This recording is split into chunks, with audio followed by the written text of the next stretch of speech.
lacrimear de las cumaraguas está cubriendo toda mi tierra. Piden la vida y le dan un siglo, pero con tal que no pase nada en mi tierra mansa, mi mansa tierra.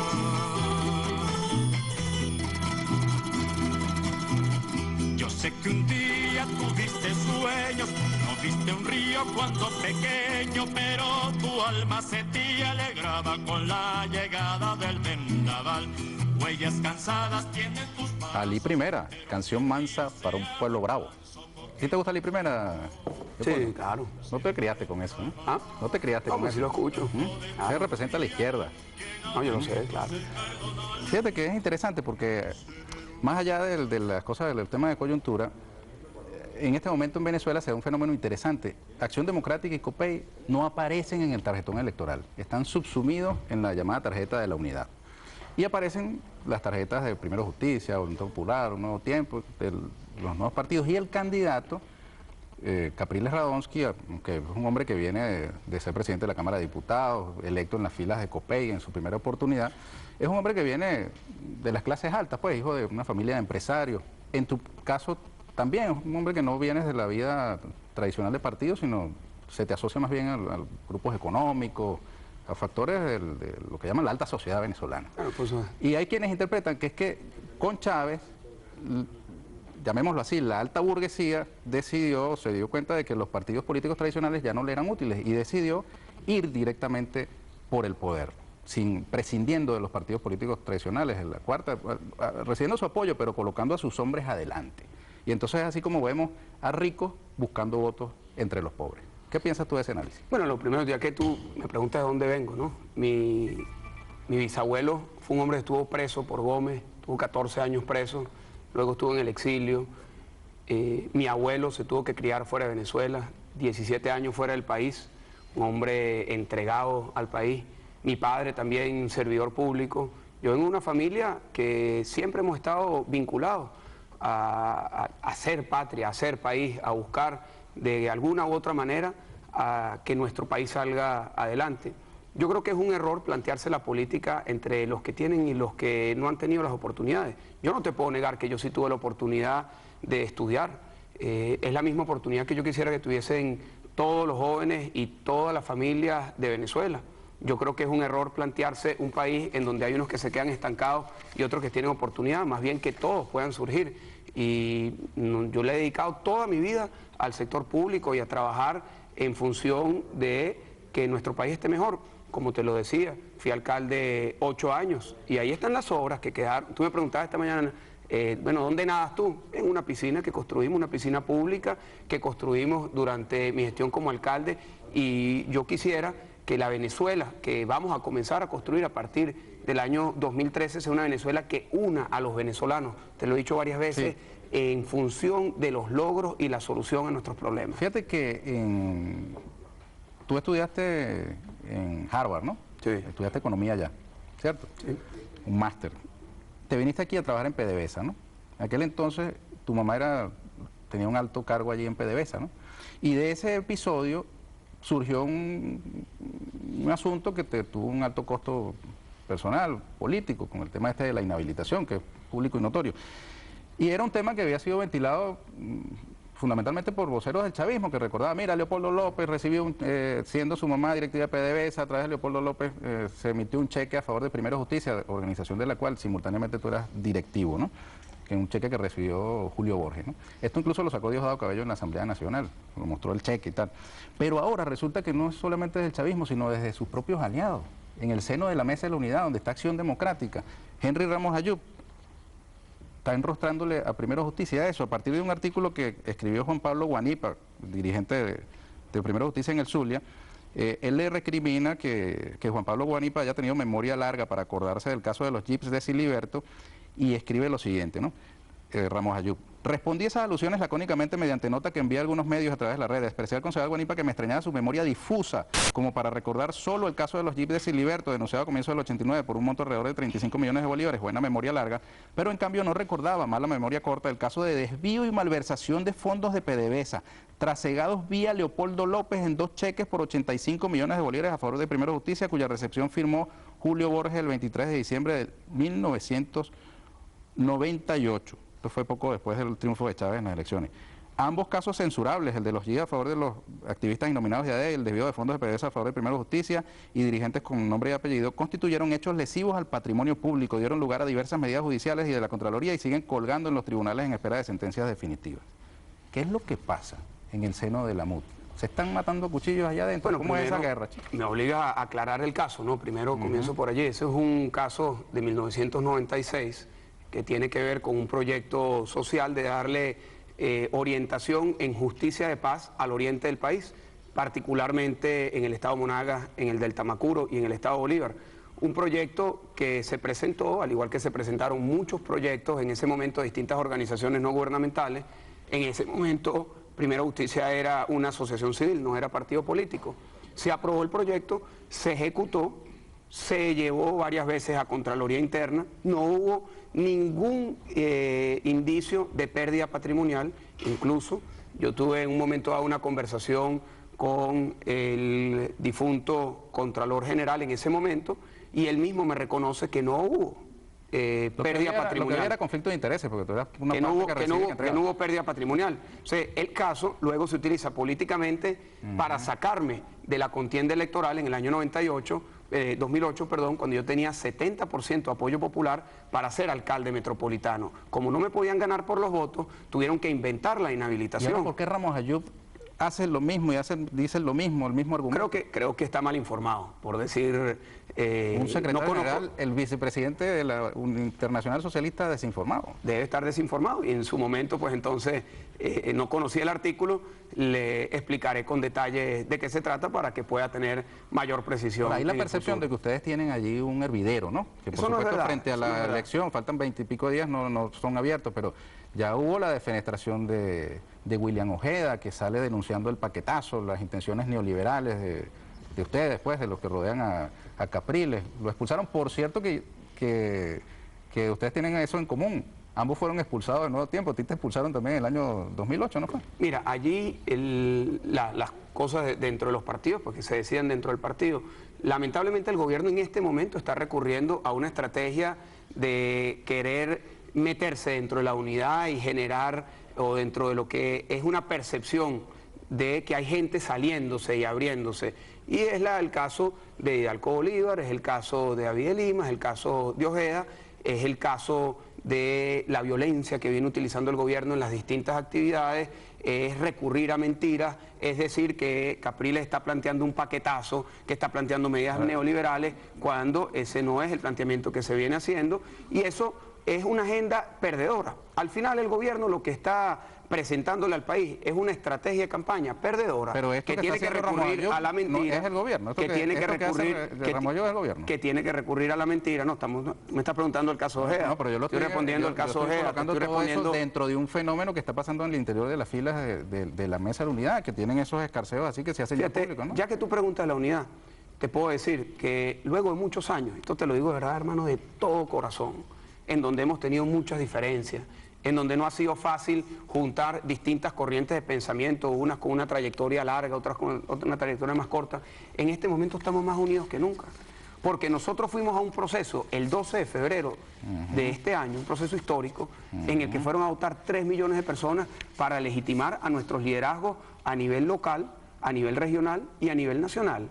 Y fue ese mecanismo que utilizamos, el mecanismo de la participación, mecanismo, por cierto, que nosotros desde Voluntad Popular impulsamos desde el año 2010, que permitió que la unidad se construyera de abajo hacia arriba. A cualquier municipio en donde vas, el jefe de campaña no se impuso desde Caracas, lo impuso su gente, porque ganó las primarias el 12 de febrero. Entonces, hoy nosotros estamos más cohesionados que nunca. Fíjate, y estamos cohesionados en donde tenemos que estar cohesionados, en el liderazgo, mira, en la gente. Leopoldo, una suerte de celo alrededor de Primero Justicia, que Primero Justicia se está agarrando al candidato y las manifestaciones son predominantemente amarillas. Ahí ese requemor, pues. Yo no lo creo. Yo creo que más bien desde el oficialismo tratan de crear este ambiente de que hay conflicto, de que pueden haber unos y otros. Eso no es así. Fíjate, cada partido tomó su decisión de medirse o no medirse y evidentemente eso se manifiesta en las distintas actividades. Fíjate lo que decía Leopoldo López en el año, hace poquito, el 2 de septiembre del 2009. Aseguró a los medios de comunicación que fue expulsado de Un Nuevo Tiempo porque los partidos tradicionales no permiten el surgimiento de nuevos liderazgos. ¿No crees que es lo mismo que puede decir William Ojeda, expulsado también del mismo partido? Eso yo lo dije en el 2009 y luego tuvimos un trayecto del 2009 a donde estamos hoy. Pasamos por el 2010, nosotros impulsamos las primarias. En ese momento, al principio, yo fui incomprendido. Algunos desde la misma oposición decían que nosotros estamos buscando dividir y mi argumento siempre fue el nuestro, de Voluntad Popular. No, nosotros más bien estamos proponiendo crear la mejor unidad, la unidad de la gente, la unidad participativa, democrática, incluyente, de abajo hacia arriba. Y nuestra tesis fue predominante, nuestra tesis política se impuso y logramos ir a las primarias el 12 de febrero. ¿Te retiraste, y eso consolidó. Claro, pues yo entré en esa contienda con un plomo en el ala, como tú bien lo sabes, logré reivindicar mis derechos en la Corte Interamericana, pero lamentablemente luego el gobierno genera una confusión que planteó que si yo ganaba no podía gobernar. Y como no se trata de una candidatura personal, sino de construir un proyecto político con el que yo estoy identificado, decido apoyar a Enrique Capriles. Pero a lo que voy, de la expulsión que te aplicaron a ti, para ¿por qué terminar, se lo aplican a William Ojeda también, habiendo él hecho uso de su derecho a opinar? Él opinó lo que opinó, ¿y por qué lo expulsan? Bueno, eso se lo debes de preguntar a los que tomaron esa decisión, ese proceso. No voy a ¿Tú no lo hubieras opinar expulsado? Sobre temas internos. Yo creo que no hubiese convivido con esas diferencias que evidentemente al final se exponen como parte de una estrategia del gobierno. Pero Ahora, a lo que voy, Ernesto, intenciones neoliberales, un paquetazo neoliberal que estarían urdiendo alrededor de la candidatura de Capriles, los grupos que tendrían el poder en caso de que él ganara. Yo quisiera que sobre eso, Leopoldo, después de la pausa, conversáramos. Ya venimos.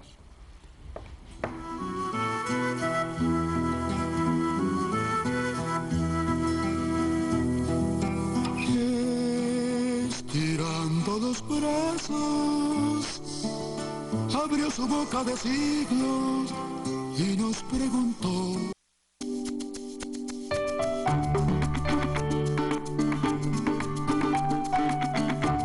La lucha de los hombres para lograr la paz. ¿Y cuál paz? Si quieren dejar al mundo como está, ayúdenla. Ayúdenla, que sea humana. La humanidad. Bueno, amigas y amigos, continuamos con Leopoldo López. Él, como saben, es el coordinador nacional del Comando Venezuela, sí, ¿cierto? Y líder, presidente, secretario general de Voluntad Popular. Responsable nacional. Responsable nacional, es la terminología. Bueno, el paquetazo.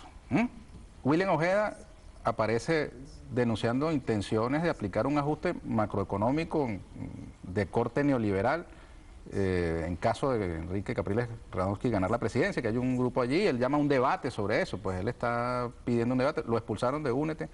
Ahora, ustedes han reaccionado señalando que el paquete neoliberal lo aplica el gobierno de Chávez. Ahora, tú estudiaste economía, el neoliberalismo no tiene nada que ver con, por ejemplo, gasto público, subsidios, empresas en manos del Estado, cosas que ustedes mismos recriminan al gobierno de Chávez. Mira, gracias por la pregunta, Ernesto, verdad que es importante. Neoliberalismo tiene distintas facetas. Una de ellas es cómo se relaciona con la economía. Fíjate que en el gobierno de Carlos Andrés se liberaron los aranceles y hubo un impacto importante a la economía nacional, pero nunca fue el paquete de Pérez. Sí, sobre todo a lo que fue el sector agrícola. Pero veamos lo que está pasando en este momento. Este es un gobierno que parecería neoliberal en ese sentido. Hoy lo que consumimos los venezolanos viene importado. Yo no sé si a ti te da tiempo, porque siempre estás acá en el programa, de recorrer el campo venezolano. Pero si tú vas a Cumanacoa, por ejemplo, o vas a Carigua, o vas a cualquier central azucarero que hay en el territorio nacional, en Carora, en el estado Lara, todos ellos están procesando azúcar cruda que viene de Brasil. Cuando vas a los mataderos, para terminar la idea, cuando vas a los mataderos, el matadero de Tinaquillo, el matadero de Barquisimeto, de Guarena, los animales que están sacrificando vienen vivos importados de Nicaragua. Las caraotas que consumimos vienen de República Dominicana. Cuando ves el pollo y el queso viene de Brasil. Esas son importaciones, Leopoldo, la diferencia es que Enrique Capriles ha dicho por eso esto es una desviación. Capriles ha dicho que él se compromete con un proyecto económico hecho en Venezuela, en donde la prioridad sean los venezolanos, en donde la prioridad sea el talento, el esfuerzo, la capacidad de trabajo de los venezolanos. El venezolano, y que eso, el lamentablemente, venezolano se ha formado bastante en estos años, Leopoldo, y la gente conoce. O sea, la gente... Pero es que ve para el campo. Permítame un segundito, hermano. Che, está bien, pero Ve eso que tú estás planteando tiene que ver con el tema de las importaciones, ¿verdad? Claro, eso es un asunto. y la destrucción Dame de la un segundito, producción el tema de las nacional. importaciones. Hay una Y cosa la que tú destrucción estudiaste de en la producción economía nacional. seguramente, porque estudiaste en Harvard, ¿no? Harvard es la universidad más reputada del planeta, una de las más reputadas. Hay una cosa que llaman enfermedad holandesa. Los países que tienen petróleo tienen la posibilidad de importar fuertemente y eso tiene en sí una dificultad para el desarrollo de su propia industria. Pero eso es un asunto. Otra cosa es el neoliberalismo y eso lo sabes tú. Tú has sido profesor en la Católica también, ¿verdad? Sí, correcto. Entonces, el neoliberalismo es otra cosa. Puedes tener grandes importaciones en un gobierno estatista y grandes importaciones en un gobierno neoliberal. Eso no tiene que ver una cosa con la otra directamente. Pero el neoliberalismo, eso, perdóname, esa visión. fíjate tú, ustedes sostienen que el tamaño del Estado es muy grande, que hay que reducir el tamaño del Estado. Sostienen que el gobierno de Chávez está gastando mucho, que hay un alto gasto público. ¿Quién ha dicho eso en la campaña? Todos los días lo dicen en la televisión. Capriles no lo ha planteado. El gasto público, no han cuestionado el gasto público. Capriles ha planteado unos proyectos. Lo dicen los lineamientos programáticos que ustedes suscribieron el 23 de enero. Yo creo que es importante que seamos muy honestos con esto, de verdad. Sí. Y tú eres un tipo muy serio. Gracias. Que nosotros seamos muy honestos con esto. El proyecto de Capriles es el que dice Capriles. Él no necesita que otros estén hablando de lo que él va a hacer. Yo me refiero a los lineamientos programáticos del gobierno de la unidad que ustedes firmaron el 23 de enero, porque tú también lo firmaste. Claro, y veamos cuáles son los proyectos que ha planteado Capriles. No, Primer proyecto. En ese documento ustedes recriminan el tamaño del Estado, dicen que tiene que ir a un Estado más pequeño, que tiene que haber unas políticas que en líneas generales son las políticas neoliberales. El planteamiento de la política de Capriles. Si quieres, hablamos del proyecto de Capriles, o si quieres hablamos de la estrategia que tiene el gobierno durante las últimas semanas de querer presentar que hay un paquetazo y se busca unos tipos para decir que supuestamente hay un paquetazo. Hay que recordar y que ellos el documento del 23 de enero sobre el cual estamos de acuerdo que se ha desvirtuado, Ernesto. ¿Existe o no existe el del documento? Que se ha desvirtuado lo que significa ese documento. Eso está disponible en la página web de la mesa. Pero vayamos, ¿por qué no hablamos del programa de Capriles? Pero es para ponernos de acuerdo, para saber de qué estamos hablando. El programa de Capriles es el que ustedes firmaron el 23 de enero. No, el programa de Capriles es en lo que habla Capriles. No, pero es lo que ha venido ustedes presentando. todos firmaron un documento públicamente para comprometerse a que cualquiera de los que salga electo aplicaba eso que está allí firmado. Allí vamos, ¿Sí o no? Si quieres vamos parte a ¿Pero parte. sí o no? Bueno, ahí hay un documento evidentemente que firmamos, que firmó la unidad. Y Capriles está comprometido con eso, ¿no? Y allí hay una serie de lineamientos, pero los lineamientos y las propuestas específicas, concretas, en todos los ámbitos, los ha venido diciendo Capriles a lo largo de estos 6 meses de campaña. Eso puede interpretarse como que Capriles no está amarrado a lo que firmaron ustedes como precandidatos ante el Capriles está amarrado a lo que ha sido su compromiso público con los venezolanos. Entonces ustedes quieren olvidar entonces los lineamientos programáticos del 23 de enero, esos que ustedes firmaron. Mira, allí hay algunos aspectos que están en sintonía y otros tendrán que revisarse. ¿Y qué sentido tuvo que firmar eso entonces? Bueno, ahí tiene que revisarse lo que significa la aplicación de acuerdo a lo que Capriles le ha planteado a los venezolanos durante estos 6 meses. Pero yo sí creo que es importante, Ernesto, ¿verdad? Por lo menos en 2 minutos hablar de lo que son las propuestas de Capriles. 30 segundos, bueno, 30 segundos. Capriles presentó un programa llamado Empleo para Todos, que le da prioridad a la generación de empleo para los venezolanos, con 2 proyectos que buscan, primero, darle la primera oportunidad a los jóvenes, que hoy tienen una tasa de desempleo que duplica la tasa de desempleo del resto de la población. ¿Eso está en sintonía con la ley de primer empleo y primera justicia? Sí. Que sabe que abarata el costo de la mano de obra juvenil, ¿verdad? Y segundo, ¿sí o no? Que le da, perdón. ¿Sí o no? Y segundo... Perdóname, estamos hablando del plan de empleo, ¿no? Estamos hablando del plan de empleo. Eso está en sintonía con la ley de primer empleo que planteó Primera Justicia, ¿verdad? Hay algunos aspectos. Eso es en esa ley lo que se plantea es que a los jóvenes en su primer trabajo les paguen menos que a la gente que tiene más experiencia y así les sale más barato al empleador y pueden entonces ir rotando, en esa ley lo que se busca crear son incentivos para que las empresas empleen a jóvenes. ¿Ves? Ese tipo de incentivos que les haga más barato emplear jóvenes. Hoy, ¿qué ocurre? Tú das clase en la universidad, ¿no? No. ¿Ah? ¿No estás dando clase ahora? Bueno. En cualquier universidad, Ni antes, yo di clase fuera de Misión Sucre. ¿Cuál es la tragedia de cualquier joven en cualquier universidad del país? Que se gradúan y no consiguen empleo. Y los que tienen suerte de conseguir empleo, consiguen un empleo que nada tiene que ver con la profesión que trabajaron. Eso es lo que están haciendo en España. Hay una propuesta... Eso es lo que hacen en España. Tienen aire de familia. El gobierno neoliberal, ¿verdad? plantea, bueno, vamos a hacer un incentivo para estimular el empleo en los jóvenes, vamos a reducir el costo que tiene para las empresas contratar a los jóvenes y entonces a menoscabarle derechos laborales y que puedan rotar trabajadores ahí, trabajan 3 meses, Fíjate 4 meses al año. ¿Cuál es la lógica? Si usted emplea a jóvenes, usted tiene un incentivo tributario, es decir, paga menos impuestos. Entonces es menos costoso para la empresa, pero el joven recibe la misma remuneración. No es que el joven y el empleado reciben menos oportunidades, es que Entonces, el Estado, la empresa deja de pagarle al fisco. Claro, es un incentivo, es lo Porque lógico. el fisco, ¿Y fíjate qué es tú, lo que queremos? se reducen pero hermano, la ¿qué es lo que capacidad del Estado queremos? para Que los atender jóvenes sus tengan compromisos. empleo.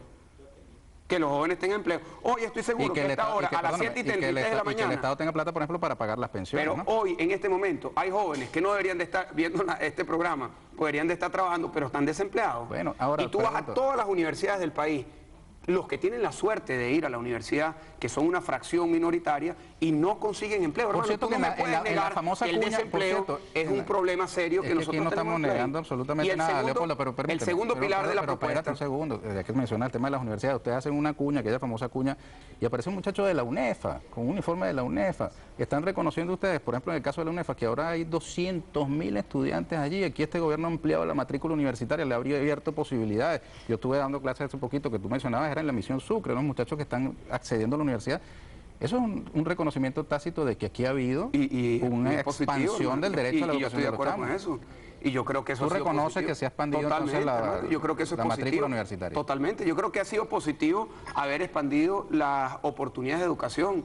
Lo que yo sí creo que eso no es suficiente. Primero, hay que buscar que la calidad siempre sea mejor. Y segundo, hay que buscar que esos jóvenes cuando se gradúen consigan empleo.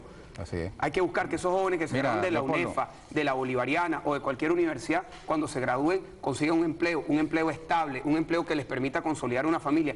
¿Cuántos jóvenes hoy, cuando tienen la oportunidad de casarse, por decir algo, lo piensan 2 y 3 veces, pues no tienen dónde conseguir una vivienda, no tienen oportunidad? Toda la vida ha sido así, no sé cómo fue en tu caso, pero toda la vida los jóvenes hemos tenido dificultades pero a lo que voy es que hoy, Ernesto, hoy lamentablemente, en un país que durante los últimos 8 años hemos tenido una bonanza petrolera, en donde hemos debido haber generado oportunidades de empleo para todos los venezolanos en todos los ámbitos. 4 millones de nuevos empleos desde el 99 a esta parte, bueno, ¿sabes, no? Es el primer problema que tenemos los venezolanos. Pero después de la se han creado 4 seguridad. millones de allá aquí. Bueno, es un tema, ojalá pueda venir a otro programa y que revisemos en detalle el tema del empleo. Perfecto. Porque uno de los problemas que tenemos en Venezuela es la manera como se contabiliza el empleo por parte del INE, que contabiliza de una manera que no permite que se identifique la calidad del empleo que se está generando. Te tengo una encuesta, Leopoldo.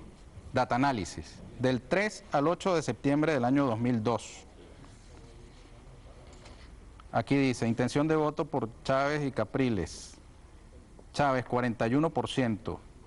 Capriles, 30%. Una brecha del 13,1%. Luego, cuando verifican la preferencia de los indecisos, el 10,7% de los indecisos se inclina por Chávez, el 6,4% se inclina por Capriles. Y luego cuando consolidan esas preferencias, 30 más 43 queda así, 53,8% Chávez, 36,4% Capriles, una brecha del 17,4%. ¿Qué te parece? Bueno, hay distintos estudios de opinión. Hay unos que ponen a Enrique ganando, hay otros que los ponen a los dos candidatos empatados y otros que tienen esos resultados. Ahora, para mí, el estudio más importante, la encuesta más importante fue la última que se hizo nacional, en el año 2010. Ahora, esta encuestadora en particular a ustedes les es muy cercana, porque esta gente de Data Análisis ha trabajado cerca de la oposición, ¿no? Siempre. Bueno, fíjate, me estás preguntando la encuesta, estoy diciendo... Yo digo para esta nosotros, en particular. Las encuestadoras pues tienen su derecho a presentar sus resultados. Ustedes han descalificado, por ejemplo, Interlaces y a otros, ¿no? Yo no he descalificado a nadie.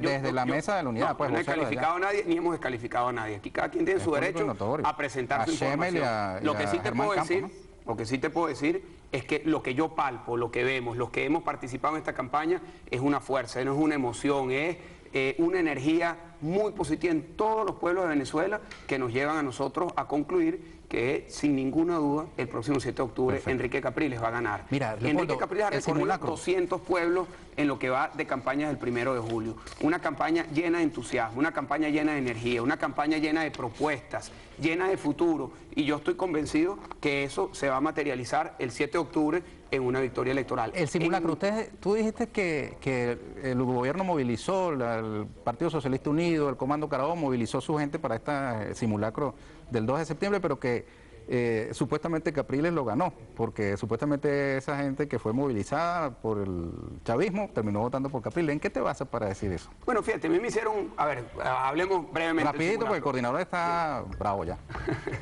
Nosotros tomamos la decisión de participar en el simulacro para medir nuestra estructura electoral. Nosotros no movilizamos, nunca llamamos, nunca convocamos. ¿Cómo que Capriles no? nunca convocó. Mira, aquí dice, MUD Capriles. llama a participar en el simulacro sin división y sin miedo. Aquí dice, el secretario ejecutivo de la Mesa de Unidad Democrática, Ramón Guillermo Veledo, participó este domingo en el simulacro electoral e invitó a la población a contribuir sin división y sin exclusión ni discriminación.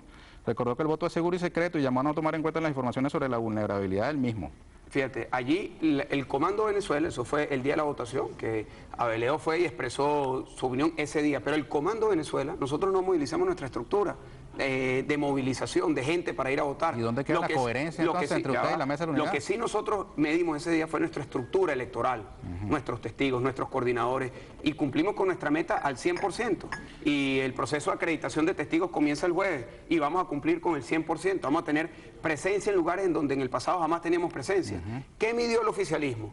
El oficialismo midió su 1 por 10, como lo ha dicho el propio candidato presidente, como lo han dicho todos los voceros del PSUV, midieron sus patrullas y tomando los resultados propios que ha dicho el oficialismo, yo estoy seguro que está muy preocupado. ¿Por qué? Porque hicieron todo ese esfuerzo, movilizaron PDVSA, movilizaron los ministerios, movilizaron las gobernaciones y las alcaldías y lo que según cifras del propio PSUV, lo que movilizaron fueron 1.300.000 personas. Tomemos como ciertas las cifras de ellos, 80% de los votos los sacaron. Eso significa que no tienen ni siquiera 1 millón de votos duros, ni siquiera pudieron movilizar 1 millón de votos. Pero tú dices que, ¿de dónde sacaste tú que lo habían ganado ustedes?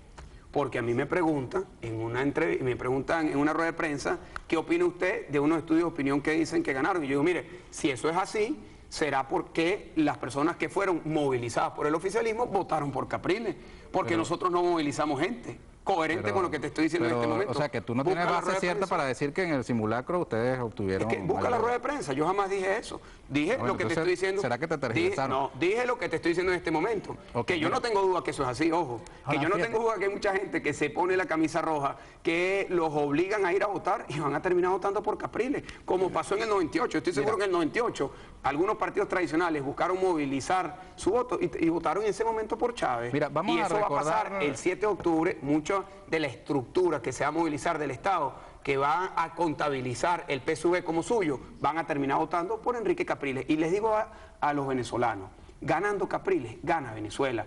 La derrota del candidato al gobierno no es la derrota del pueblo que lo apoya, no es la derrota de quienes voten por él, porque Capriles ha planteado una y otra vez, y tenemos esta profunda convicción de que el gobierno que viene tiene que ser un gobierno que busque la unidad de todos los venezolanos. ¿Y ustedes, por ejemplo, podrían reenganchar a la bombera que estaba en huelga y la votaron? Como te digo, no conozco, por ir a la huelga, no conozco mira, el caso particular. Eso lo pueden hacer ahorita sin esperar el 7 de octubre. No conozco el caso en particular. Ya tenemos que despedir. Hay un sonido de Luis Vicente León, ¿no? Vamos a escucharlo rapidito. Eso fue hace poco, hablando de las encuestas. Puede ser que alguien se equivocó en esta mesa. La verdad, yo desearía, pero abiertamente, equivocarme. Si el número fuera proyectable, la verdad, el que más se quiere equivocar sería yo, aunque no estoy equivocando, que ese número no es el número que yo proyecto hacia el final del proceso. Pero si la elección fuera el domingo, como dice Luis, entonces yo quisiera equivocarme. Si me equivoco yo, o se equivoca cualquiera de los otros encuestadores, la mayoría de estos encuestadores que están aquí han estado permanentemente dentro de los remostrales y el tiempo y han dado información muy útil y muy importante. Trabalengua, lo que dice Luis Vicente es que él quisiera estar equivocado, pero las cifras de Data Analysis dicen que gana Chávez. No, porque te digo, un trabalengua. Mira, en el 2010 decían lo mismo. y ganamos 52. Y ustedes en el 2006 decían que ganaba Rosales. Y se logró esa victoria en el 2010. ¿Sí o no? Al igual, en el 2007 el gobierno decía que arrasaba la reforma y ganamos. Mira, nosotros en el 2007, estamos en una contienda, evidentemente ambos dicen que se va a ganar. En el 2007 el presidente salió reconociendo que no ganó el referendo aprobatorio de la reforma constitucional, a pesar de que la diferencia era una ñinguita, ¿verdad? Si se produce un resultado adverso para ustedes, como vaticinan las encuestas, Leopoldo, ¿ustedes van a reconocer los resultados oficiales que emanden del boletín oficial del Consejo Nacional Electoral? Mira, lo primero es que yo no tengo duda que el 7 de octubre en la noche, cuando el CNE dé los resultados, van a dar como ganador a Enrique Capriles. Esa prueba de fuego la tiene en sus manos y la va a tener en sus manos el candidato presidente y toda la estructura de gobierno actual, que es reconocer los resultados. Quienes han dado indicios de no reconocer ha sido el propio oficialismo. Por Dios, el propio presidente ha dicho que hoy el ministro de Defensa dijo en un momento dado que si llegaba a ganar la unidad iba a haber un caos. Manipularon las declaraciones como a ti te las cambiaron también lo de simulacro, según lo que has dicho acá. Pero en todo caso, el comandante en jefe de la Fuerza Armada y candidato, que es Chávez, dijo que va a reconocer ahora a ustedes. La pregunta, porque si está Chávez, se le pregunta a él, pero ustedes que están aquí, ¿ustedes van a reconocer lo que diga el CNE el 7 de octubre en su boletín oficial? ¿Sí o no? Siempre se ha reconocido y por supuesto estamos en esta contienda para competir, ganar y reconocer lo que ocurra el 7 de octubre. Incluyendo la derrota de Capriles. Capriles va a ganar, hermanito. Está elusivo. Gracias, Leopoldo. Gracias, Ernesto. Tuviera una buena oportunidad para que quede grabado. Sí reconoceremos el resultado electoral del CNE, sea X, Y. Lo acabo de decir, siempre hemos reconocido y se va a reconocer. Pero lo importante es que reconozca quien hoy es presidente, que perdió y que tiene que entregarle el poder a un nuevo presidente. Capriles, perdón, Leopoldo, invita a Capriles, vale, lo traemos para acá. ¿Va a ser candidato en el 2019, sí o no? Nosotros primero vamos a hacer el mejor gobierno a partir del 2013. Amigas, amigos, ¿qué dice el Tupa? ¿Sí o no? Con esto terminamos por el día de hoy. Amigas y amigos, mañana los esperamos a las 6:30 en una nueva entrevista a cargo de este servidor Ernesto Villegas, siempre con muchísimo respeto por ustedes. Muy buen día.